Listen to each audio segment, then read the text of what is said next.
Kita sudah sampai kepada bab kitab Fadhail, bab fadlu qiraatil Qur'ani. Qala al-Imam An-Nawawi rahimahullah taala, nafa'ana Allahu bihi wa bi ulumihi fid dharain amin. Fi bab kitabil Fadhail. Ini tulisan ini dari beliau yang berikan judul Kitabul Fadhail. Ini kitab tentang keutamaan-keutamaan. Ada keutamaan macam-macam.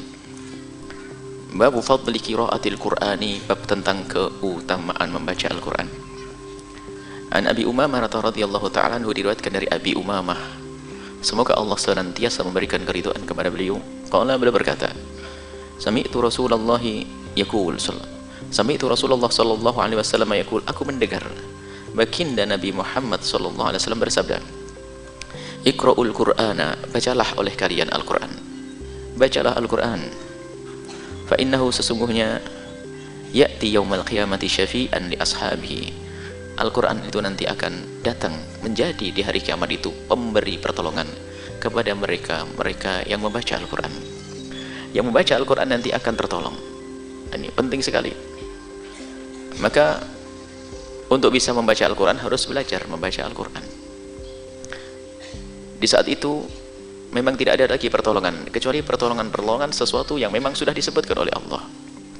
Termasuk bacaan Al-Quran kita nanti, itulah yang akan memberikan pertolongan kepada kita di hari kiamat, yang mempercepat langkah kita di padang mahsyar, yang menjadikan berkurangnya panas, bahkan hilangnya panas keadaan padang mahsyar, dan menjadikan beratnya timbangan amal kita, dan bisa menghantarkan kita sampai ke telaga khusus baginda Nabi adalah bacaan Al-Quran.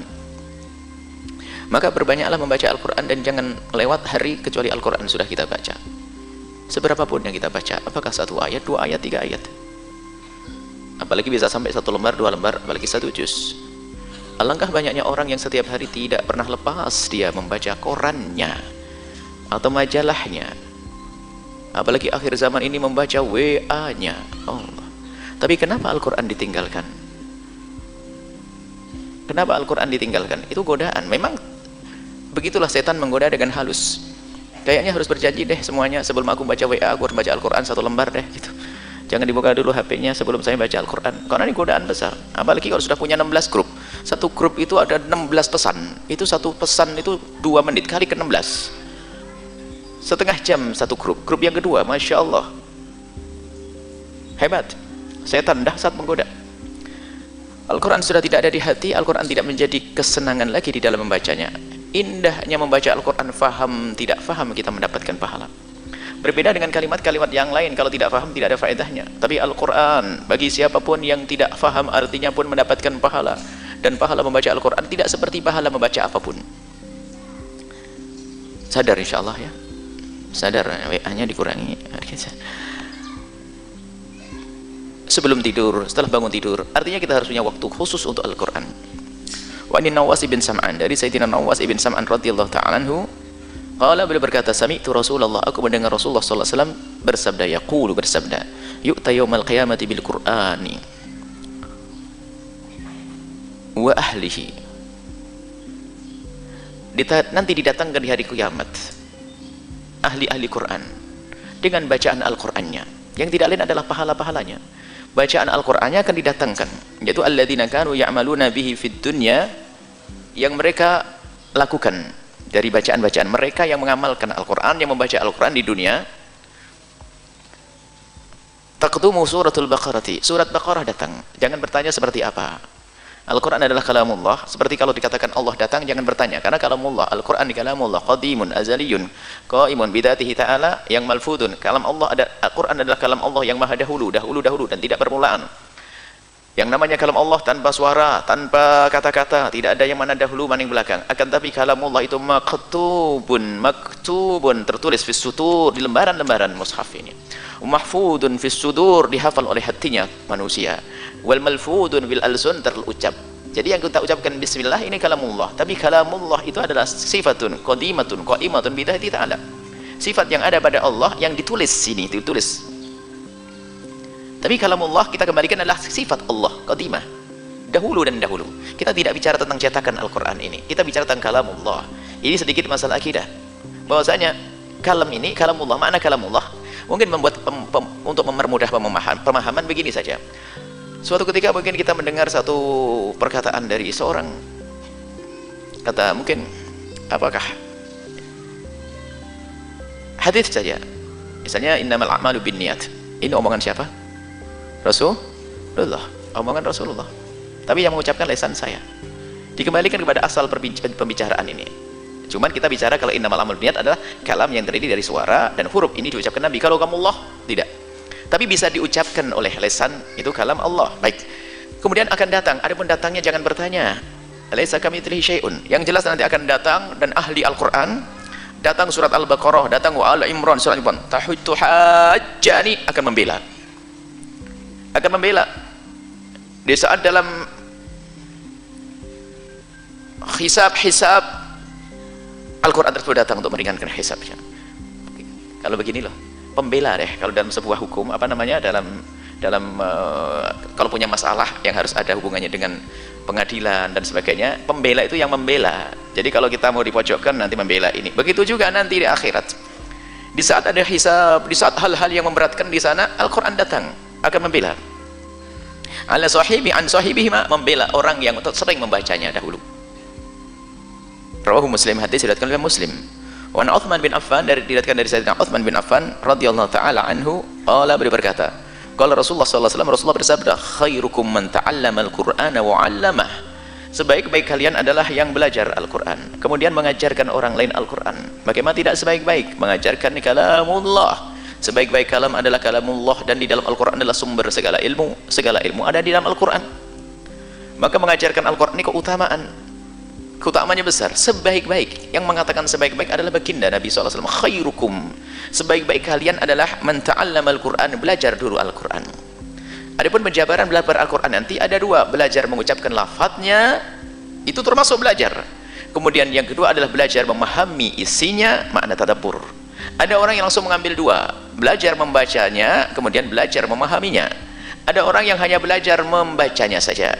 Ada orang hanya belajar membacanya saja, tapi belum sempat lebih jauh mendalami. Itu sudah mendapatkan keutamaan. Karena sekali lagi kami sampaikan bahwa dikatakan oleh para ulama bahwasanya membaca Al-Quran, dan Nabi sendiri juga mengucapkan, membaca saja itu sudah dapat pahala, faham atau tidak faham. Maka jangan sampai nanti beralasan aku membaca Al-Quran males. Kenapa? Karena aku tidak faham. Oh tidak, membacanya Al-Quran biarpun tanpa faham ada pahalanya di hadapan Allah Subhanahu wa taala. Hadis diriwayatkan oleh Imam Bukhari dan Muslim. An Aisyah, dari Sayyidah Aisyah radhiyallahu taala anhu, karena kami berjanji hari ini akan menyampaikan tentang masalah sholat di atas kendaraan, sholat macet ya, tidak salah. Kita akan menyampaikan selain dari keluar dari kitab hadis, maka kita baca agak singkat. Kalau tidak bisa selesai, jangan selesaikan semuanya. Wa an Aisyah, dari Sayyidah Aisyah radhiyallahu taala anha qalat, beliau berkata, Siti Aisyah bercerita, qala Rasulullah sallallahu alaihi wasallam bersabda, alladzi yaqra'ul Qur'ana, dia yang membaca Al-Qur'an wa huwa mahirun, dia memang pandai membacanya. Tahsin tartilnya hebat, bagus bacaannya. Mahirun bihi, mengerti Al-Quran. Itu ma'as safaratil kiramil bararati, bersama malaikat termulia yang menghantarkan wahyu. Maksudnya tingkatnya tinggi, karena urusannya dengan wahyu, maka dia sama seperti malaikat, keutamaannya seperti malaikat pembawa wahyu. Al-kiram yang bagus, yang mulia-mulia, al-bararah yang selalu berbuat baik, tidak pernah bermaksiat. Artinya pembaca Al-Quran dan benar bacaannya baik, ini punya pangkat tinggi, mulia, seperti itu. Itu yang pintar bacaannya. Tapi itu ibu yang belajar Al-Qur'annya sudah umur habis pensiun baru belajar tashili, iqra, ummi. Bagaimana ini ibu-ibu begini nih? Yang bacaannya belepotan. Sudah pensiun langsung belajar Al-Qur'an. Bagaimana ini? Kita punya Nabi penuh kasih. Dengar, jangan ragu yang bacaannya belepotan. Yang bacaannya belepotan jangan ragu, jangan dengerin langsung patah. Hadisnya masih ada lanjutannya. Makanya kalau ngaji yang sempurna. Apa kata Nabi? Walladzi yaqra'ul Qur'ana wa yatata'um. Yang membaca Al-Qur'an belepotan, berat. Apa berat? Sudah tidak usah dicontohin, berat pokoknya. Ya kayak itulah yang habis pensiun baru belajar tuh. Itu. Anaknya itu belajar Iqra atau belajar Tasjili, ya 2 minggu beres. Ibunya itu lebih hebat. 1 tahun tidak beres-beres. Nah, ini bagaimana dengan orang semacam ini? Jangan ragu. Kata baginda Nabi, wa syakun wa alaihi syak, dan bacanya itu berat, susah. Lahu ajrani, mendapatkan 2 pahala. Pahalanya membaca Al-Qur'an utuh dan pahalanya capek. Makanya jangan ragu, biarpun bacaannya masih baru bisa, matnya belum benar, haknya masih ini belum, faknya fak Sunda, ya ada apa-apa. haknya hak Jawa kan jadi kayak kaf. Sudahlah, memang bisa aja begitu. Yang nggak boleh adalah sudah pinter bacanya disalah-salahin, dosa. Tapi ibu-ibu, bapak-bapak yang memang masih belajar bisa aja begitu, dapat 2 pahala. Jangan ragu. Ya sedikit jauh-jauh dari Ustaz Tajwid, makanya kalau waktu dengarkan jangan kedengaran Ustaz Tajwid yang nggak punya ilmu, nanti dimarahin. Ibu ini baca Quran salah semuanya, nanti digituin. Nah kalau bacaan kita harus seperti Abdul Basit, Abdul Somad semuanya, nggak bisa baca Al-Quran setelah itu. Harus seperti Ustaz Muammar atau seperti Umat ini, nggak bisa ketemu nanti. Itu bacaan kelas tinggi sudah. Jadi bagi siapapun yang bacaan Al-Qurannya masih pas-pasan, jangan ragu. Dan para Ustaz Tajwid jangan dipatahkan semangatnya ibu-ibu itu. Ya memang bisanya begitu, apakah? Nah, apalagi shin sama sin kok ada beda ya? Di Indonesia itu kan tidak ada beda, paling enak bebas. Sin satu, ada sin, shin, sod, ada lagi tak. Nah ini membedakan ini kan perlu waktu bagi yang baru belajar. Tapi yang nggak boleh adalah main-main sama tidak mau belajar. Selagi seorang ibu yang sepuh itu, bapak yang sepuh itu masih mau belajar, biarpun salah-salah dimaafkan, berat bacanya, maka jangan ragu membaca Al-Quran. Indah membaca Al-Quran, dapat 2 pahala. Pahala capeknya, betul keringetan baca itu. Apalagi di sampingnya Ustaz Tajwid, waduh dimarahi saya nantinya. Keringetnya tambah banyak. Nah, dapat pahala. Yang nggak boleh main-main membaca Al-Quran. Kalau salah, bukan salah, kurang mat ini, dengan tidak disengaja karena kemampuannya seperti itu, maka dia mendapatkan pahala. Dengan catatan tetap harus memperbaiki bacanya, mengambil guru yang bisa menuntunnya, mentalkinnya untuk membaca lebih benar lagi, lebih baik lagi. Sampai di sini dulu insyaallah, karena banyak hadisnya. Ini adalah muqaddimah. Alhamdulillah di Ramadan ini kiat membaca Al-Quran. Tapi ingat, Al-Quran bukan dibaca di bulan Ramadan saja. Sebab Al-Quran itu menangis itu kalau kita faham. Kalau di bulan Ramadan dipeluk, dipegangi. Tapi kalau sudah keluar dari bulan Ramadan, taruh di ventilasi itu. Sebelahnya kena hujan, sebelahnya. Baru masuk lagi Ramadan lagi, ketemu lagi sudah rusak. Beli baru lagi, Masya Allah. Kalau rusaknya karena sering dibaca, senanglah. Tapi karena sering ditinggal, mohon ya nih. Jadi kalau kita beribadah karena Allah, bukan karena Ramadan. Memang kita tingkatkan Ramadan dengan ibadah. Kita beribadah di bulan Ramadan karena di situ ada pahala berlipat ganda. Tapi di luar Ramadan apakah tidak ada pahala lagi? Ada pahala. Teruskan untuk meningkatkan ibadah membaca Al-Quran di luar Ramadan. Bukan sekedar membaca Al-Quran, tadabbur, merenungi Al-Quran. Nah kalau merenungi Al-Quran kita mungkin susah dengan diri kita sendiri, minta bantuan. Membaca tafsirnya para ulama. Itu pun kalau susah, ya sudah menghadiri majelis tafsirnya. Para ustaz-ustaz di kiri kanan kita yang baca kitab tafsir yang ringan, jalan lain atau yang lainnya, mudah. Hendaknya harus kita mencoba untuk meningkatkan kualitas pemahaman kita kepada Al-Quran. Ini adalah tentang Al-Quran. Yang beribadah, yang membaca Al-Quran karena bulan Ramadan, maka Ramadan akan berakhir. Tapi yang baca Al-Quran karena cinta kepada Al-Quran, lihat, di luar Ramadan pun dia akan senang membaca Al-Quran. Karena Allah Subhanahu wa Ta'ala berjanjilah yang sudah membaca Al-Quran di Ramadan dengan giat, hendaknya di luar Ramadan tetap membaca Al-Quran. Membuat jadwal saja, nggak usah banyak-banyak. Mungkin setelah bangun tidur, pastikanlah kita sebelum pergi ke kantor 1 lembar. Jangan banyak-banyak. Kalau banyak-banyak itu setan yang goda. Kalau ada rutin, tapi banyak, rutin sering 1 lembar selesai. Nanti habis sholat duhur 1 lembar lagi. Sore sebelum tidur 1 lembar lagi. 3 lempir. Itu kalau 3 lembar itu 1 juz. 1 juz itu kan kurang lebihnya ada berapa? 16 kurang lembar. Sebagian Al-Quran beda-beda.